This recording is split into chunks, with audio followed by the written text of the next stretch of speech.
ईश्वर हमसे हर रोज आकर मिलते हैं, पर पहचाने कैसे? परमहंस योगानंद जी ने उठाया इस गहरे रहस्य से पर्दा। जानी कैसे? दोस्तों, क्या आपने कभी सोचा है कि वो ईश्वर जिसे हम मंदिरों में ढूंढते हैं, जिनके लिए हम व्रत करते हैं, पूजा करते हैं, भजन गाते हैं, क्या वो सच में कहीं दूर बैठे हैं या फिर वो हमारे बहुत पास हैं? क्या संभव है कि ईश्वर हमसे हर रोज मिलने आते हों, हमारे सामने खड़े रहते हों, लेकिन हम ही उन्हें पहचान नहीं पाते? ये सवाल जितना साधारण लगता है, उतना ही गहरा और रहस्यमयी है। और इस रहस्य की परतें खोलते हैं योगी महापुरुष परमहंस योगानंद। दोस्तों, इस वीडियो के अंत तक आप बने रहिए, क्योंकि इस वीडियो से आपको बहुत कुछ सीखने को मिलेगा। वीडियो को लाइक करके चैनल को सब्सक्राइब जरूर कीजिए और साथ ही इस वीडियो को अपने दोस्तों में भी शेयर जरूर कीजिए और कमेंट करके बताइए कि आप ये वीडियो कहां से देख रहे हैं। चलिए वीडियो में आगे बढ़ते हैं।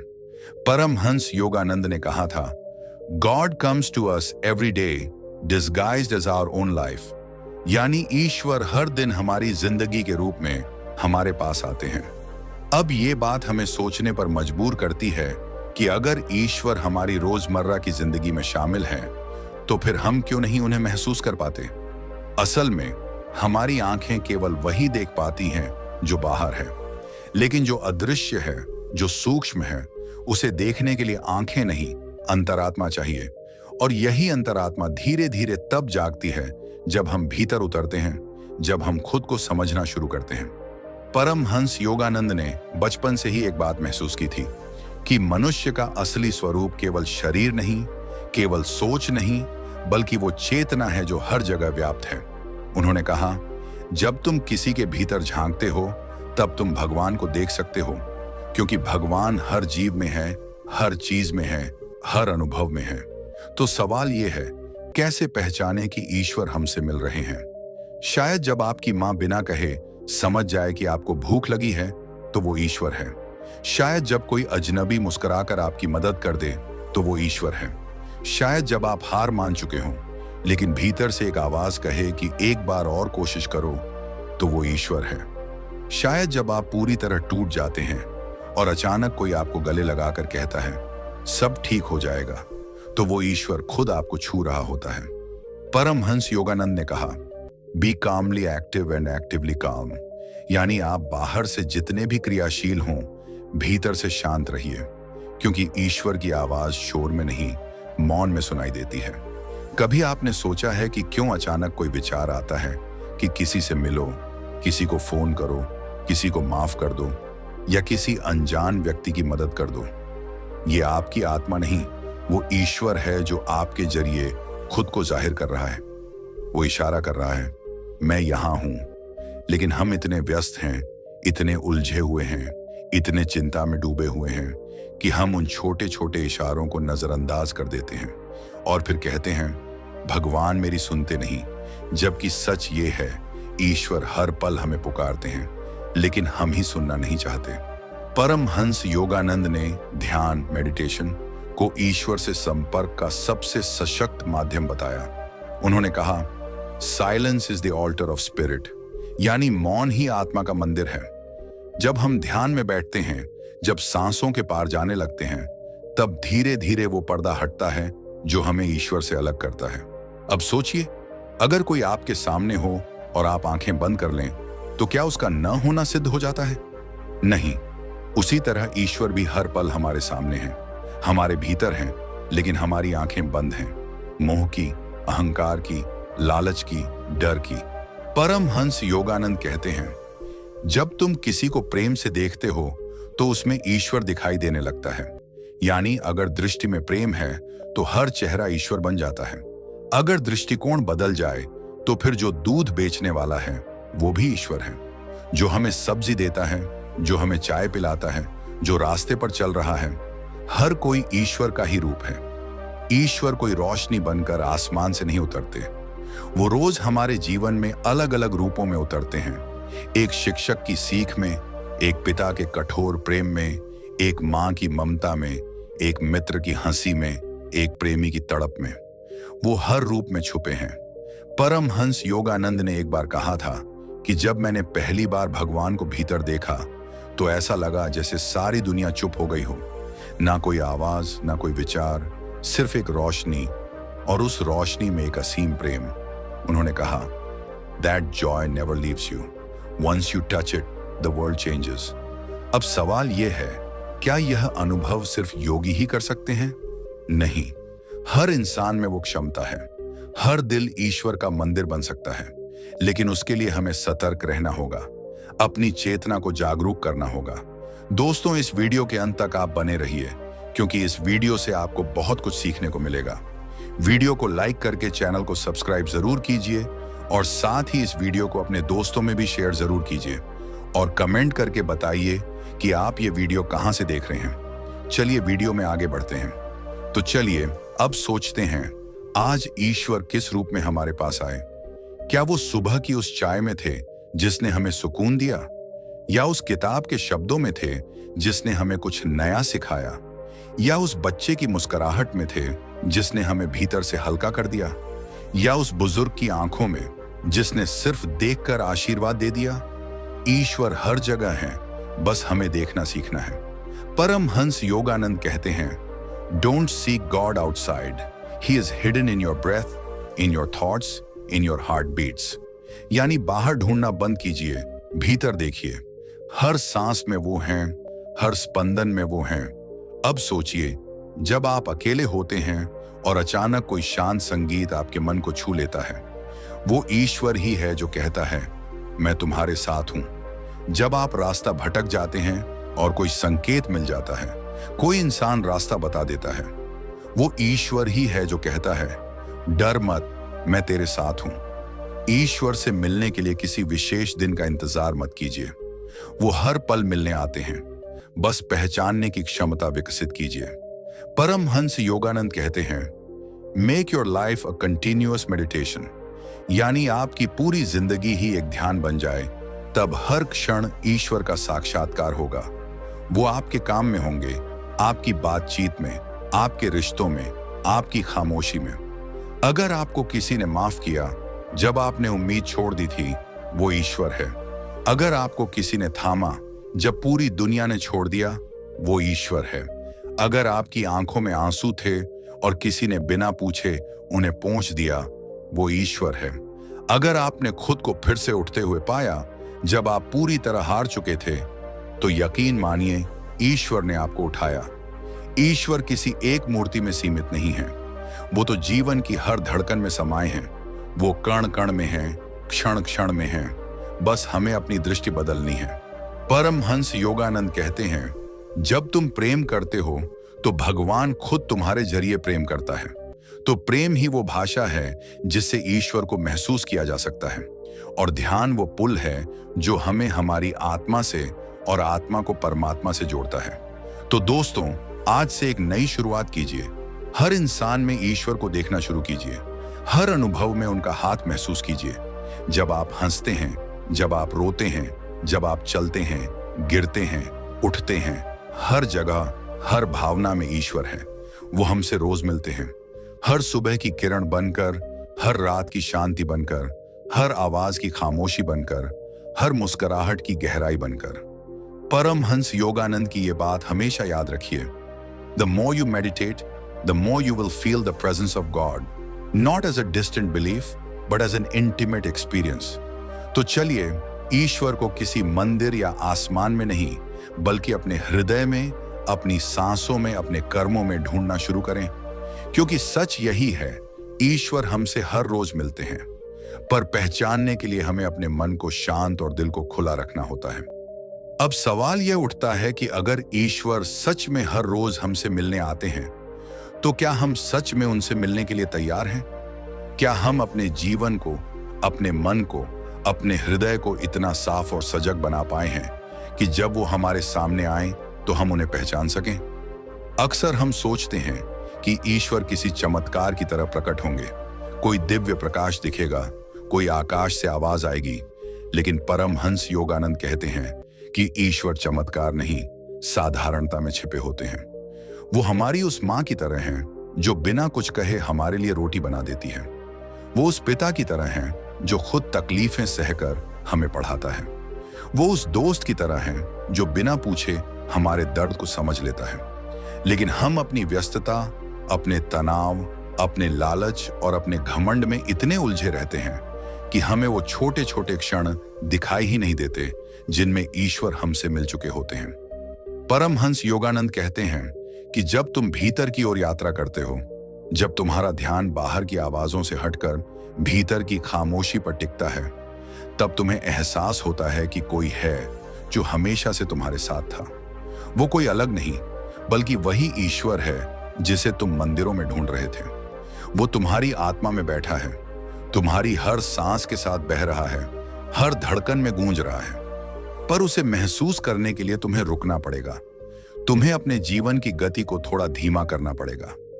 जब तुम सुबह की चाय पीते हो, क्या कभी तुमने उस चाय में छिपी शांति को महसूस किया है? जब कोई बच्चा तुम्हारे पास आकर मुस्कुराता है, क्या तुमने उसकी मासूमियत में ईश्वर का दर्शन किया है? जब कोई बूढ़ा इंसान बिना कहे तुम्हें आशीर्वाद दे देता है, क्या तुमने उस मौन में ईश्वर की उपस्थिति को महसूस किया है? ईश्वर हमारे चारों ओर हैं, लेकिन हमारी आंखों में पर्दा पड़ा है। यह पर्दा है हमारी अपेक्षाओं का, हमारे पूर्वाग्रहों का, हमारे दुखों का और सबसे ज्यादा हमारी अधीरता का। हम ईश्वर को तुरंत, अभी, इसी पल देखना चाहते हैं, लेकिन ईश्वर को देखने के लिए धैर्य चाहिए। वो फूल की तरह खिलते हैं, धीरे धीरे। वो हवा की तरह छूते हैं, बिना शोर किए। और वो प्रकाश की तरह आते हैं तब जब हमें सबसे ज्यादा अंधेरा लगता है। कभी कभी हमें लगता है कि हम अकेले हैं, कोई नहीं है जो हमें समझता है, सुनता है। लेकिन वही तो क्षण होता है जब ईश्वर हमारे सबसे पास होते हैं, क्योंकि जब सब साथ छोड़ते हैं तब ईश्वर खुद हमें थाम लेते हैं। ध्यान, सेवा, मौन और प्रेम, ये वो रास्ते हैं जो हमें ईश्वर के करीब ले जाते हैं। ध्यान हमें भीतर झांकने की ताकत देता है। सेवा हमें दूसरों में ईश्वर को देखने का दृष्टिकोण देता है। मौन हमें बाहरी शोर से अलग करके भीतर की आवाज सुनने का अवसर देता है। और प्रेम हमें उस दिव्यता से जोड़ता है जो हर इंसान में बसती है। अगर आप ध्यान से किसी को देखते हैं तो आप महसूस करेंगे कि उसकी आंखों के पीछे कोई और देख रहा है। वही ईश्वर है। जब कोई इंसान बिना कारण आपके लिए कुछ अच्छा कर देता है, तो समझिए कि ईश्वर उसी के माध्यम से आप तक पहुंचे हैं। जब आप खुद किसी को माफ कर देते हैं बिना बदले की भावना के, तब भी ईश्वर आपकी आत्मा से होकर बोल रहे होते हैं। कई बार ईश्वर हमें दुख देकर अपने पास बुलाते हैं। वो चाहते हैं कि हम टूटें, बिखरें, ताकि हम अपने अहंकार की दीवारों को गिरा दें और सीधे उनके चरणों में आ गिरें। वो चाहते हैं कि हम इतने खाली हो जाएं कि उनके लिए जगह बन जाए। जब हमारी आंखों से आंसू बहते हैं और कोई हमें थामता नहीं, तब वो आंसू खुद ईश्वर की उपस्थिति बन जाते हैं। जब हम थक हार कर बैठ जाते हैं और कोई हमें नहीं उठाता, तब भीतर से जो हिम्मत उठती है वो भी उन्हीं की कृपा होती है। ईश्वर हमेशा बाहर से नहीं, कई बार भीतर से मिलते हैं। उस आत्मबल के रूप में, उस अंतर्दृष्टि के रूप में, उस चुपचाप चलती सांस के रूप में जो कहती है, मैं तेरे साथ हूं। हम अक्सर सोचते हैं कि हमें ईश्वर तभी मिलेंगे जब हम बहुत तपस्या करेंगे, बहुत पूजा करेंगे, व्रत करेंगे, मंदिर जाएंगे, तीर्थ यात्रा करेंगे। लेकिन सच्चाई ये है कि ईश्वर बहुत साधारण है। वो उस रोटी में है जो माँ ने प्रेम से बनाई है। वो उस पानी में है जो किसी प्यासे को पिलाया गया। वो उस छांव में है जो किसी थके हुए को आराम देती है। अगर आप सच में ईश्वर को पहचानना चाहते हैं, तो अपने रोज के अनुभवों में उन्हें ढूंढना शुरू कीजिए। कोई बात दिल को छू जाए, कोई गीत आत्मा में उतर जाए, कोई दृश्य आंखों में ठहर जाए, तो समझिए कि ईश्वर अभी अभी आपसे मिलकर गए हैं। परमहंस योगानंद कहते हैं कि हर व्यक्ति, हर परिस्थिति, हर अनुभव एक संदेश वाहक है। वो ईश्वर का भेजा हुआ संदेश है जो आपको कुछ सिखाना चाहता है, कुछ समझाना चाहता है, कुछ दिखाना चाहता है। हमें बस अपना दिल खोलना है, अपनी चेतना को सतर्क रखना है और अपने कर्मों को पवित्र बनाना है। जब हम दूसरों के लिए कुछ बिना स्वार्थ के करते हैं, तब हम ईश्वर के साथ होते हैं। जब हम झूठ से दूर रहते हैं, जब हम किसी को चोट नहीं पहुंचाते, जब हम किसी का हाथ थामते हैं, तब हम ईश्वर के रास्ते पर होते हैं। ईश्वर को देखने की प्रक्रिया कोई अचानक होने वाली घटना नहीं है। यह एक यात्रा है। धीमी, गहरी और बहुत ही सुंदर। ये यात्रा तब शुरू होती है जब हम ये मान लेते हैं कि हमें कुछ समझ नहीं आता, कि हम कुछ नहीं जानते। जब हम अपने भीतर की सारी गंदगी, सारी जिद, सारे डर, सारे अहंकार को धो देते हैं, तब ईश्वर एक स्वच्छ शीशे की तरह हमें दिखने लगते हैं। वो हमारे विचारों में चमकने लगते हैं, हमारी बातों में गूंजने लगते हैं और हमारे कर्मों में झलकने लगते हैं। तब हर चेहरा ईश्वर जैसा लगने लगता है, हर आवाज मंत्र जैसी बन जाती है और हर क्षण एक तीर्थ बन जाता है। कभी कभी ईश्वर कोई विशेष रूप लेकर भी आते हैं, एक बच्चा, एक भिखारी, एक पालतू जानवर या एक बुजुर्ग महिला के रूप में। लेकिन हम उन्हें पहचान नहीं पाते क्योंकि हमने ईश्वर की एक छवि बना रखी है। हम सोचते हैं कि ईश्वर मतलब कोई तेज प्रकाश, कोई दिव्य आकृति, कोई मंत्रोच्चार वाला वातावरण। लेकिन अगर हम अपना दिल खोलें और एक नई दृष्टि विकसित करें तो हमें हर जगह ईश्वर ही दिखाई देंगे। फिर ना कोई छोटा होगा, न बड़ा, न कोई अजनबी होगा, न कोई अपना। सब एक जैसे होंगे क्योंकि सब में वही एक सत्ता समाई हुई है।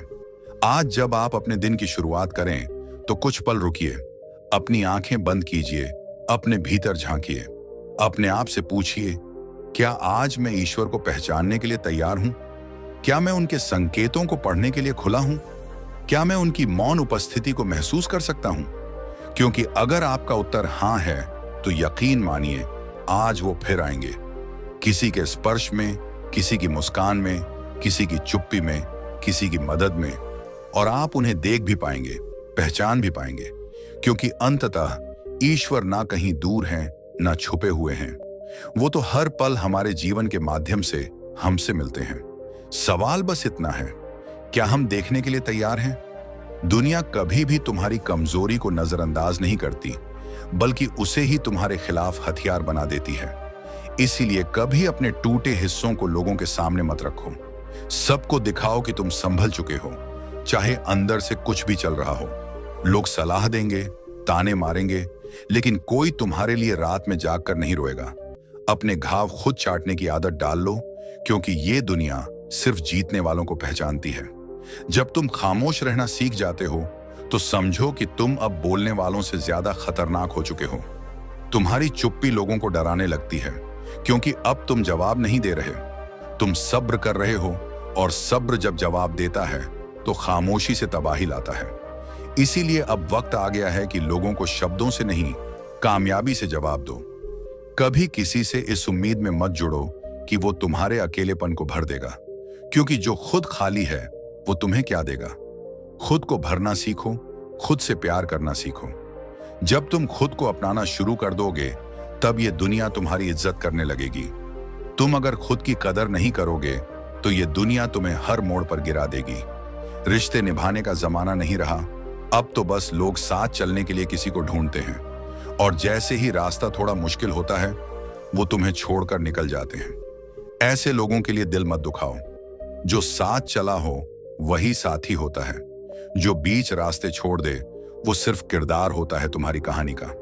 और किरदारों को कहानी में जगह दो, दिल में नहीं। जिस दिन तुमने खुद को साबित करने की जरूरत महसूस करना बंद कर दिया, उसी दिन से तुम्हारी असली जिंदगी शुरू होती है। ये दुनिया तुम्हारे झुकने से नहीं, तुम्हारे उठने से डरती है, और जो डरते हैं वही तुम्हें रोकने की कोशिश करते हैं।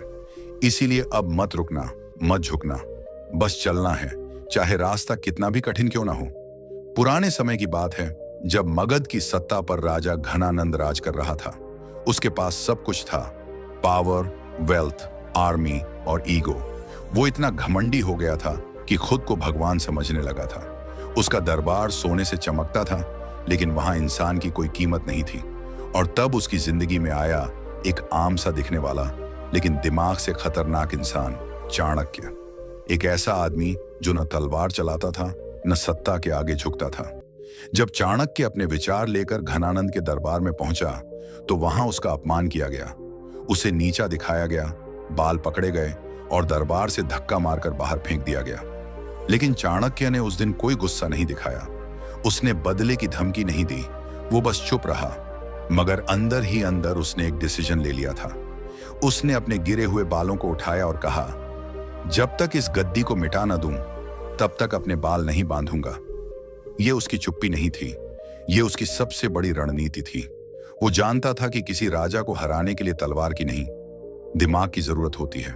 और यहीं से शुरू हुआ भारत के इतिहास का सबसे खतरनाक साइलेंट वॉर। चाणक्य जंगलों में भटका, गांव गांव गया, और फिर उसे मिला एक लड़का, एक साधारण गरीब लेकिन निडर बालक, चंद्रगुप्त मौर्य। उस वक्त लोगों ने उसका मजाक उड़ाया। सब बोले, ये बच्चा क्या सम्राट बनेगा? लेकिन चाणक्य ने कहा, सम्राट पैदा नहीं होते, बनाए जाते हैं, और मैं इसे बनाऊंगा। और वहीं से शुरू हुआ एक ऐसा ट्रेनिंग जो सिर्फ तलवारबाजी नहीं, डिप्लोमेसी, पॉलिटिक्स और साइकोलॉजिकल वॉरफेयर सिखाता था। चाणक्य ने कभी सामने से हमला नहीं किया।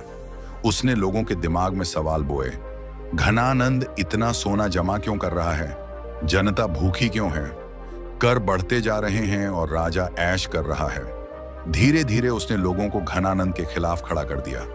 बिना एक तीर चलाए उसने जनता की सोच बदल दी, और सोच जब बदलती है तो सत्ता हिल जाती है। वहीं दूसरी ओर चंद्रगुप्त को रियासतों पर राज करना सिखाया गया। छोटी छोटी लड़ाइयों में जीत दिलाई गई ताकि अनुभव और आत्मविश्वास दोनों मिलते जाएं। घनानंद को तब तक पता ही नहीं चला कि उसके खिलाफ जो जंग छिड़ चुकी है वो खामोशी से लड़ी जा रही है। वो समझ नहीं पाया कि उसका असली दुश्मन कोई राजा नहीं, कोई सेना नहीं, बल्कि एक सोचा समझा दिमाग है, द रियल मास्टरमाइंड, चाणक्य। आखिरकार वो दिन भी आया जब चंद्रगुप्त ने मगध की सीमाओं को लांघा और महल के दरवाजे तक पहुंच गया। और तब भी चाणक्य युद्ध में नहीं गया। वो दूर बैठकर मुस्कुरा रहा था, क्योंकि उसका मिशन ऑलमोस्ट कंप्लीट हो चुका था। जैसे ही युद्ध खत्म हुआ, घनानंद मारा गया, गद्दी चंद्रगुप्त के हाथों में आई और चाणक्य ने अपने बाल बांधे। वो बाल जो अपमान के दिन खुले थे, आज विजय की सुबह बांधे गए। इस कहानी की सबसे बड़ी सीख यही है, चाणक्य ने कोई तलवार नहीं उठाई, फिर भी सबसे बड़ी गद्दी हिला दी। ये थी उसकी सबसे खतरनाक नीति। शत्रु को अपने क्रोध से नहीं, उसकी सोच से हराओ। उसे उसकी गलती में ऐसा उलझाओ कि वो खुद ही हार मान जाए।